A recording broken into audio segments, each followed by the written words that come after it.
जय श्री राधे। पूज्य श्री सद्गुरुदेव भगवान के चरणों में प्रणाम। आज पूज्य श्री स्वामी राम सुखदास जी महाराज कहते हैं, भागवत के एकादश स्कंद में नव योगेश्वरों के प्रसंग में आता है कि कोई भक्त से कहे कि आधे क्षण के लिए तू भगवान की स्मृति छोड़ दे तो तेरे को त्रिलोकी का राज्य दे दूंगा। तो भक्त कहता है, तेरे किसी वैभव के लिए मैं आधे क्षण के लिए भगवान को नहीं छोड़ सकता। उसके सामने वैभव कुछ नहीं है। यह है क्या चीज़? यह तो क्षण भंगुर है और भगवान है निरंतर रहने वाले। इस वास्ते किसी लोभ में आकर भी वह भगवान के नाम को कैसे छोड़ सकता है? अगर नाम छूट जाता है तो नाम की कीमत नहीं समझी, नाम का महत्व उसके ध्यान में नहीं आया। तात्पर्य यह हुआ कि भगवान की भूल होती नहीं। भूल कैसे हो? भूले बनता नहीं, भूल सकता नहीं। जिसको यह रस लग गया तो लग ही गया। जैसे मक्खी हर एक जगह बैठ जाती है और उड़ जाती है। मक्खी पहले तो अंगारे पर बैठती नहीं और फिर कभी बैठ जाए तो फिर उठती नहीं कभी। फिर तो धुआं ही उठेगा, वह नहीं उठेगी। ऐसे ही यह मन जब तक भगवान के नाम में नहीं लगा है तब तक यह जगह जगह भटकता रहता है। परंतु जब यह भगवान में लग जाएगा तो फिर जय राम जी की, फिर तो बस सब खत्म। फिर उठ नहीं सकता। जब तक मन उठता है तब तक मन नहीं लगा है, भजन नहीं हुआ है। लोग कहते हैं, हमने बहुत भजन किया, बहुत नाम जप किया। बहुत किया क्या? अभी नाम शुरू ही नहीं हुआ। असली भजन शुरू नहीं हुआ है। शुरू होने पर छूट जाए, यह आपके हाथ की बात नहीं।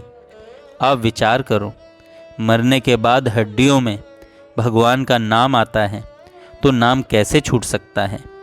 मारवाड़ में एक भक्त हुई, फूली बाई। वह भगवान का नाम लेती थी। उसका काम था थेपड़ी थापने का।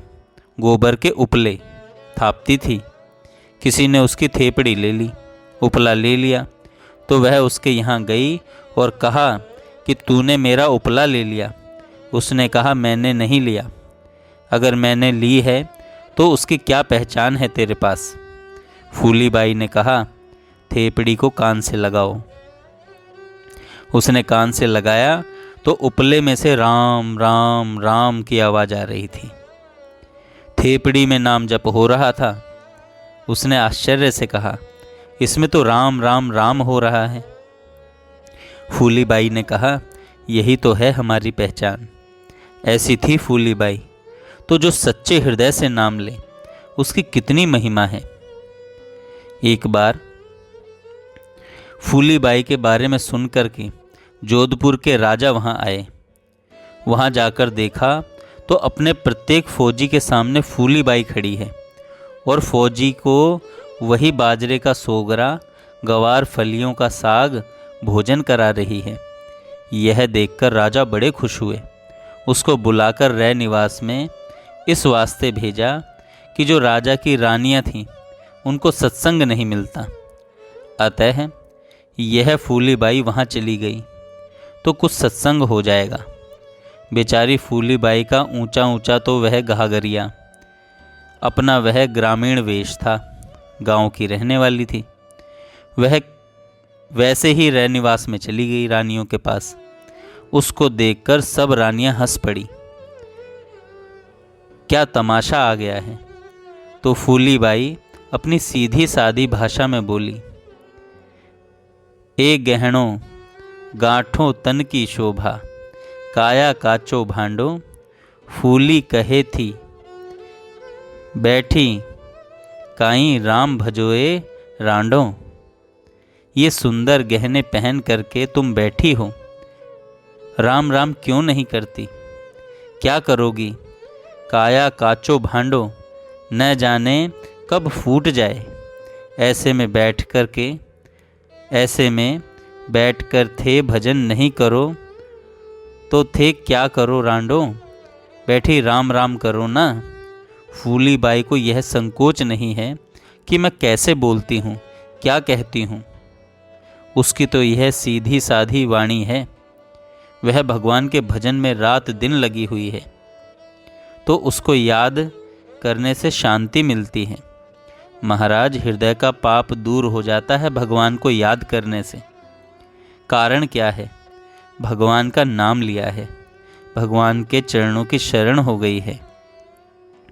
वामन भगवान छोटे से बनकर बलि से पृथ्वी मांगने गए और कहे, मैं तो मेरे पैरों से 3 कदम पृथ्वी लूँगा। बलि कहता है, अरे ब्राह्मण, मेरे पास आकर तू थोड़ा क्यों लेता है, और ले ले। वामन भगवान ने कहा, ना, मैं 3 कदम ही लूँगा। अब वे 3 कदम नापने लगे महाराज। तो सबसे बड़ा लंबा अवतार हुआ है यह। ब्रह्मचारी के हाथ में दंड होता है पलाश का। वामन भगवान जितने ऊंचे थे तो उनका दंड भी उतना ही ऊंचा था। बड़ी से बड़ी लाठी कान तक होती है। अब वह इतनी छोटी लाठी हाथ में हो और स्वयं इतने बड़े हो गए कि वह दंड तो वामन भगवान के दांत कुचरने में भी काम आता। इतने छोटे घोचे का क्या करेंगे? तो कहते हैं, संत दास लकड़ी बड़ी, बिन कूपल बिन पात। न कोपल निकली, न पत्ता निकला, न लकड़ी बढ़ गई। न पत्ता निकला और लकड़ी बढ़ गई। क्यों बढ़ गई? बड़े संग बड़ होते हैं। वह थी सूखी लकड़ी की, पर हाथ में किसके थी? ऐसे ही सज्जनों, आप और हम हैं साधारण, परंतु भगवान के चरणों में लग जाएं, नाम में लग जाएं, भगवान के चिंतन में लग जाएं। भगवान का भजन करने वाला छोटा साउथी सबसे छोटा सबसे बड़ा हो जाता है। क्यों हो जाता है? उसने भगवान का सहारा ले लिया है, भगवान का नाम ले लिया है, भगवान में लग गया है। इस वास्ते वह छोटा नहीं है, साधारण नहीं है। हमने एक संत की बात सुनी है। इससे पहले ज़माने में 2nd क्लास का रिज़र्व होता था। एक संत को कहीं जाना था तो गृहस्थ भाइयों ने उनको 2nd क्लास में बैठा दिया। एक सीट पर वे बैठ गए। उनके सामने एक मुसलमान बैठा हुआ था। उसका जब नमाज का समय हुआ तो वह अपना अंगोछा बिछाकर नमाज पढ़ने लगा।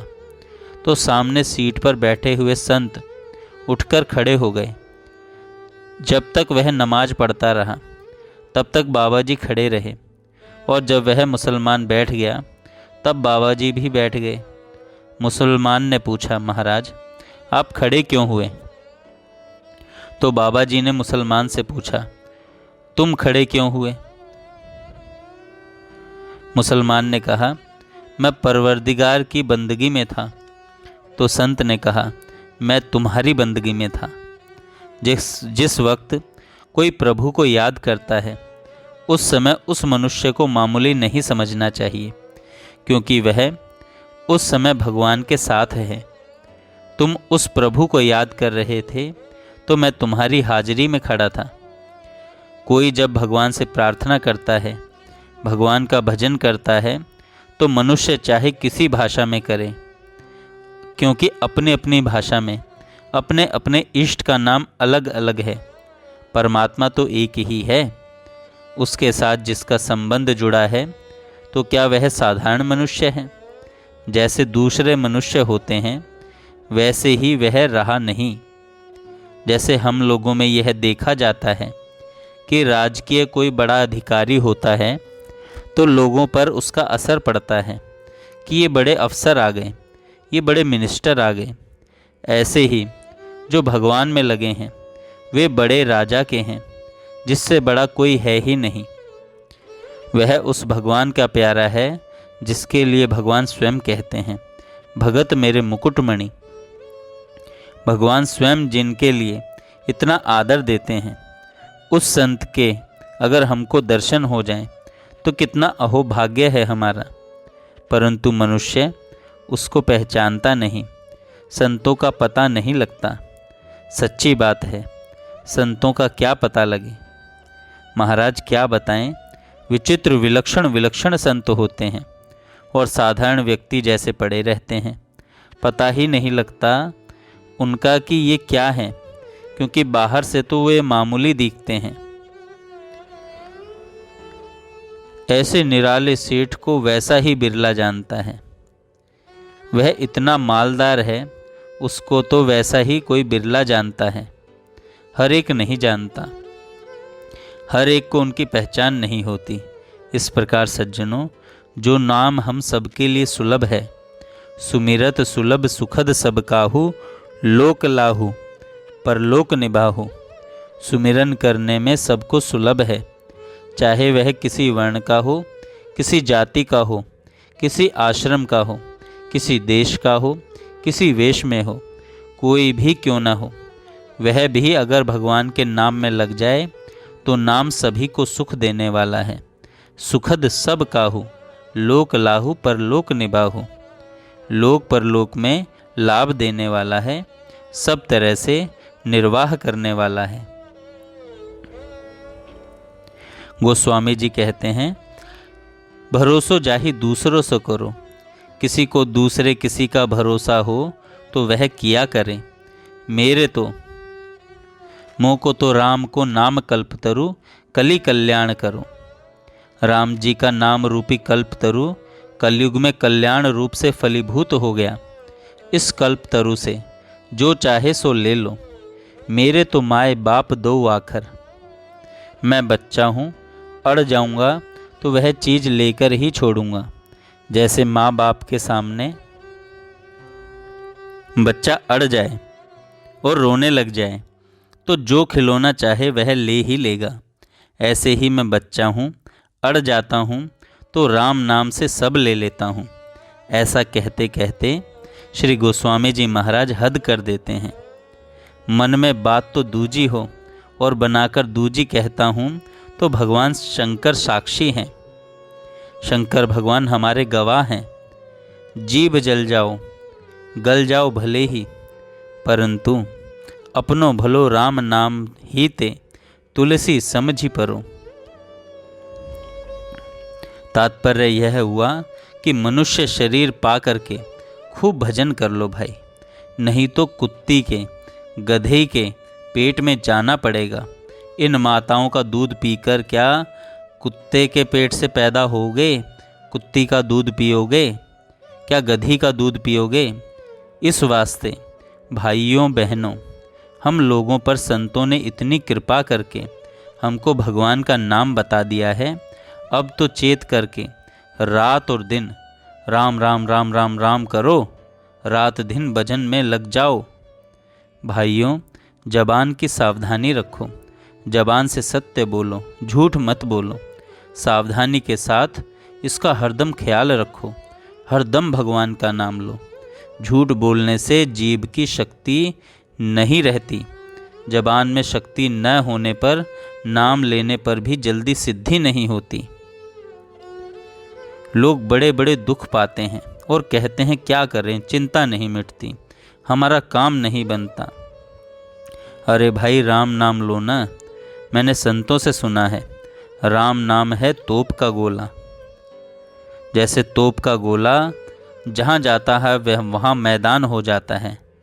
जैसे गोला तोप का करत जात मैदान। जैसे तोप का गोला जहाँ जाता है वहाँ मैदान हो जाता है, ऐसे ही यह राम नाम है। यह तो प्रत्यक्ष बात है कि जब मन में चिंता आए तो आधा घंटा 1 घंटा नाम जप करो, चिंता मिट जाएगी। जय श्री राधे।